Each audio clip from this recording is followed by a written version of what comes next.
নমস্কার বন্ধুরা, সানার কিচেনে আপনাদের সবাইকে স্বাগত। আজ আবার চলে এসেছি আপনাদের সঙ্গে একটি রেসিপি শেয়ার করতে। আজকে একদম নদীর পুঁচো চিংড়ি নিয়ে এসেছি। একদম ছোট ছোট সাইজের যে নদীর চিংড়ি মাছগুলো হয় না, সেগুলোই নিয়ে এসেছি আজকে। আলু দিয়ে এগুলো আপনাদেরকে তরকারি করে দেখাবো। আলু দিয়ে কুচো চিংড়ির এই তরকারিটা খেতে কিন্তু দারুণ লাগে। চলুন তাহলে রেসিপিটা শুরু করি। চিংড়ি মাছের তো আপনারা অনেক রকম রেসিপি খেয়েছেন, কিন্তু এই রেসিপিটা কখনো খেয়েছেন কিনা অবশ্যই কমেন্ট করে জানাবেন। চিংড়ি মাছগুলো আমি বেছে ভালো করে ধুয়ে পরিষ্কার করে নিয়েছি। একটা পাত্র নিয়ে নিয়েছি, তার মধ্যে আমি নিয়ে নিচ্ছি কুচিয়ে রাখা পেঁয়াজ। দুটো পেঁয়াজকে আমি এইভাবে লম্বা লম্বা করে কুচি করে নিয়েছি। একটু পেঁয়াজ বেশি দিলে খেতে বেশ ভালো লাগে, তাই আমি দুটো ব্যবহার করেছি। সেই সাথে এখানে আমি নিয়েছি সর্ষে, জিরে, আদা, শুকনো লঙ্কা, সমস্ত কিছুকে খুব ভালো করে বেটে নিয়েছি। এবার এটাও আমি এই পাত্রের মধ্যে নিয়ে নেব।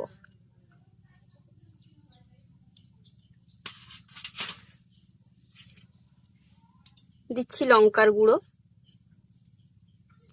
লঙ্কার গুঁড়ো আপনারা যদি না খান সেক্ষেত্রে না দিলেও চলবে। সেই সাথে দিচ্ছি হলুদের গুঁড়ো।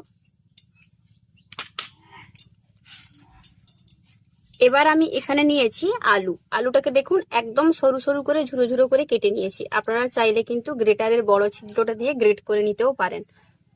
এবার এটাও ভালো করে ধুয়ে রেখেছি আমি। এবার এটা এর মধ্যে দিয়ে দিচ্ছি।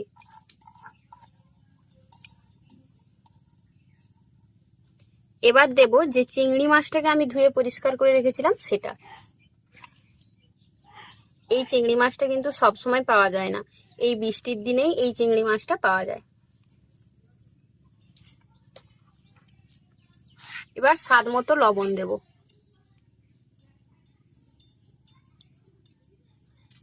লবণটা একটু বুঝেই ব্যবহার করবেন।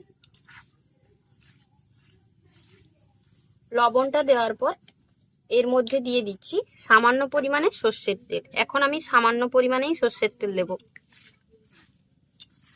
দিয়ে সমস্ত কিছুকে খুব ভালো করে মেখে নেব।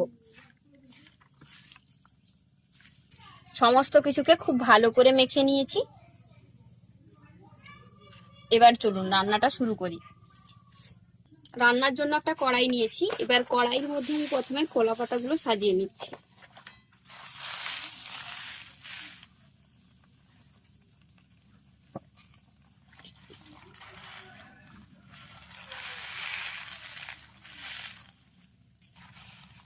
খুব সুন্দর করে আমি কলা পাতাটাকে সাজিয়ে নিলাম কড়াইয়ের মধ্যে। এবার আমি এর মধ্যে যে মাছের মিশ্রণটা মাখিয়ে রেখেছিলাম তাতে সামান্য একটু পরিমাণে জল দিচ্ছি। যেহেতু আলুটা ব্যবহার করেছি তাই সামান্য একটু পরিমাণে জল দিলাম। এবার জলটা দিয়ে আবার একটু ভালো করে এটাকে মাখিয়ে নিলাম। তারপর এটা আমি এই পাতার উপরে দিয়ে দেব।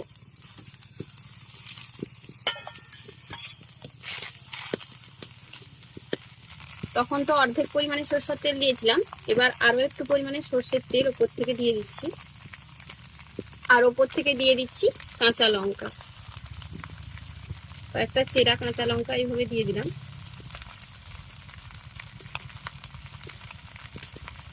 সমস্ত কিছু দেওয়ার পর এটাকে ঢাকা দিয়ে দেব খুব ভালো করে। দিয়ে মিডিয়াম আঁচে এটাকে হতে দেব।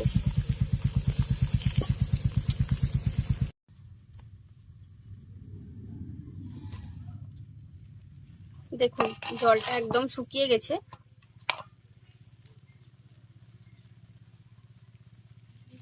আলুও কিন্তু খুব ভালোভাবে সেদ্ধ হয়ে গেছে আর জলটাও একদম শুকিয়ে গেছে।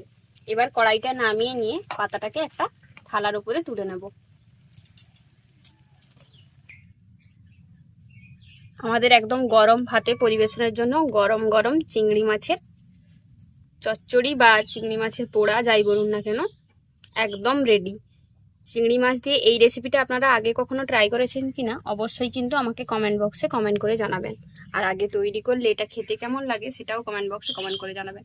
আর যদি না তৈরি করে থাকেন তাহলে এইভাবে একবার এটা তৈরি করে দেখবেন, খেতে দুর্দান্ত লাগে। গরম ভাতের সঙ্গে এক অপূর্ব রেসিপি। আপনারা যদি এত ছোট চিংড়িটা না পান সেক্ষেত্রে কিন্তু মিডিয়াম সাইজের যে চিংড়িটা পাওয়া যায় সেটা দিয়েও এই রান্নাটা করা যাবে। তাতেও কিন্তু টেস্টের কোনো অংশে কম হবে না। তবে এই ছোট চিংড়িটা দিয়ে খেতে এটা বেশি ভালো লাগে।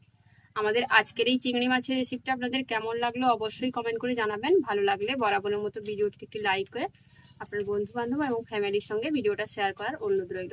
আর চ্যানেলে নতুন বন্ধু হয়ে থাকলে অবশ্যই চ্যানেলটি সাবস্ক্রাইব করে নেবেন। সেই সাথে যারা ফেসবুক পেজ দেখছেন তারা অবশ্যই ফেসবুক পেজটি ফলো করে নেবেন। আজ তবে এই পর্যন্তই, আবার দেখা হবে অন্য কোনো রেসিপি নিয়ে। ভালো থাকবেন, সুস্থ থাকবেন, আর এতক্ষণ আমাদের সঙ্গে থাকার জন্য অসংখ্য ধন্যবাদ। টাটা।